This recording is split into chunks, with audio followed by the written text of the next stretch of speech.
Hi everyone, it's me, Krylios, Team Rayceen Productions MC and producer. And joining me today is Mother Rayceen Pendarvis. Hey Rayceen. Hey, greetings and salutations all. And we have a fabulous special guest with us today, and not the first time on our channel either. And we are always happy to have her here with us. Welcome, Councilmember Brianne Nadeau. Thank you. So great to be with you both. Always great to see you, and thank you so much for being here with us today. And for our viewers, from all over the world and everything who are not here from the area, just give a brief introduction of yourself. Okay, well, I represent Ward 1 on the DC Council, which is the legislative body in the District of Columbia for our 700,000 plus residents. And I also serve as the chair of the Committee on Human Services. So I get to work on helping end homelessness and serving families and youth. And it's a pretty sweet gig. So I'm happy to be here. Awesome. And thank you for all you do for the city. Now, speaking of the city, there's a lot going on right now. Summer is back, things are changing, and as DC is always a thriving city, things are always moving, things are always changing, and sometimes things are always shaking. So one of the shaky things I do want to talk about is, the recent incident at Nellie's, which included what was caught on video, a young Black woman being dragged down the stairs by her hair. Since the incident, Nellie's had cut ties with the security company and released several public statements. There have been 2 organized protests at Nellie's so far, and people have shared stories of racial discrimination and their own mistreatment at Nellie's on social media. And some community members want Nellie's to close permanently. First, Councilmember, what would you like to say in regards to the incident at Nellie's? Oh, thank you for that. And of course, Nellie's is right here in the heart of Ward 1. In the U Street neighborhood. And, the violence toward the patron was unacceptable, right? No matter what was going on, the role of a security team should first and foremost be to de-escalate a situation. And I'm really sorry for Keisha and everything she went through, and for everybody who was there that night and perhaps secondarily experienced trauma about witnessing that. I was glad to see that Nellie's went ahead and fired that security team, because I think that, really was clearly poorly managed. Yeah. And I think it really revealed some gaps that we have here in the district in terms of how we maybe regulate these security entities and whatnot. And I think that's something that we should take a look at. Yeah, that's really important. Council member, has members of the public contacted you or your office regarding Nellie's or any other establishments or bars around the area about, incidents like these in the past or recently? A representative for Keisha contacted me, but that was it. And I haven't necessarily heard complaints about establishments for this particular reason. Obviously, people have all kinds of concerns about nightlife in general. That's part of local government. And I was a neighborhood commissioner for many years in the U Street corridor as well. So I've heard it all. Well, as everything is opening back up here in the DC region, almost all the COVID restrictions have been lifted. Everything seems to be getting back to normal. Are you satisfied with the reopening of DC? And do you have any reservations or lessons you hope have been learned as a result of the pandemic? Well, I'm thrilled to see that we are once again able to enjoy each other's company together in public. I'm thrilled that schools are reopening this fall. I've got 2 little ones at home, and my 3-year-old is so excited to go to big kids school in person this coming year. We still have work to do in other areas, though. We still don't have everybody vaccinated. So we're working on that. And also, we've got to get folks the rental assistance they need before the public health emergency officially ends, because the eviction moratorium is tied to that public health emergency. And that being in place has really prevented so many people from ending up homeless throughout the pandemic.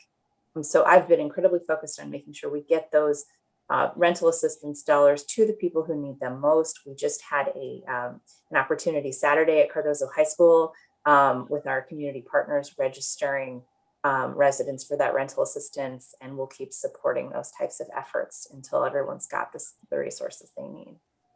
That's Awesome. so important. That's so important. You know, having you mention about the certain that you chair over the certain department, which helps so many people in the district.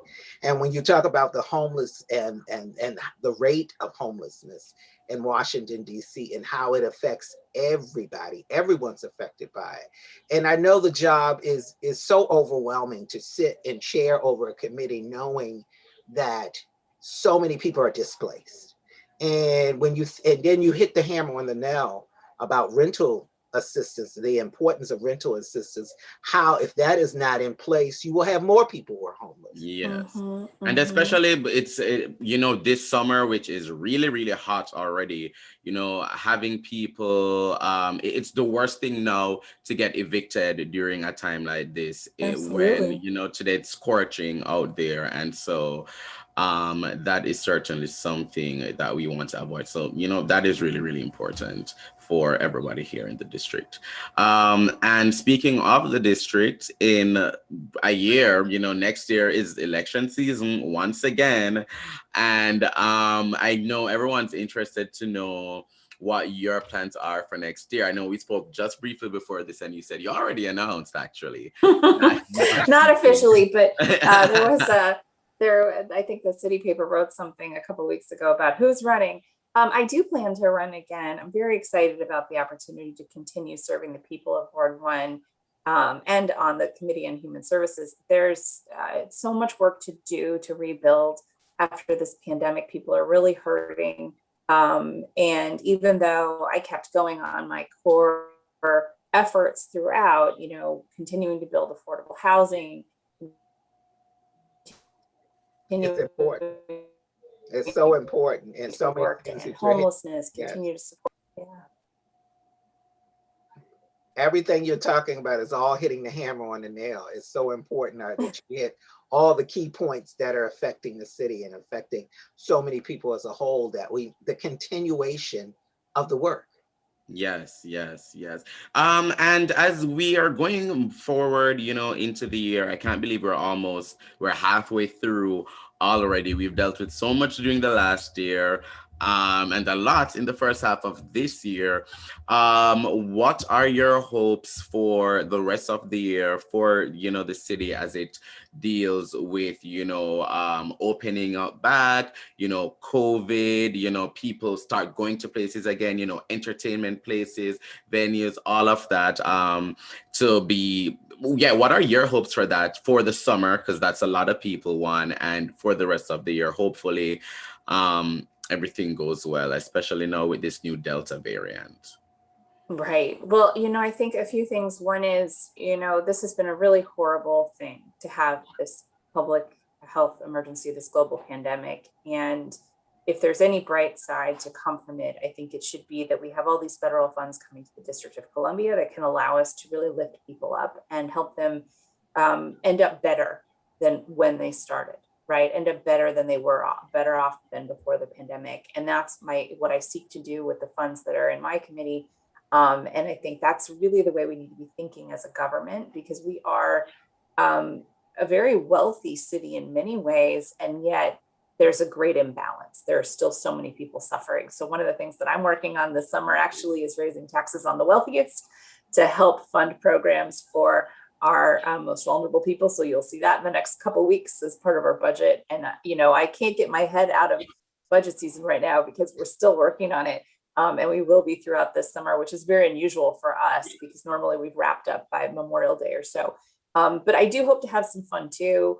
Yeah. I was out this weekend at the park in Ledroit, which is one that I worked very hard on, and I got to take my kids there and enjoy it with members of the community. And it's so special for me to be able to be out and about again and to be with people, because that's what the best part of my job is all about. It's where I really glean my energy as an extrovert, I have to be with my constituents and bouncing ideas off of them and hearing what they care about. So that's the most exciting part of the summer for me. Maybe a teeny vacation with my family would be so nice.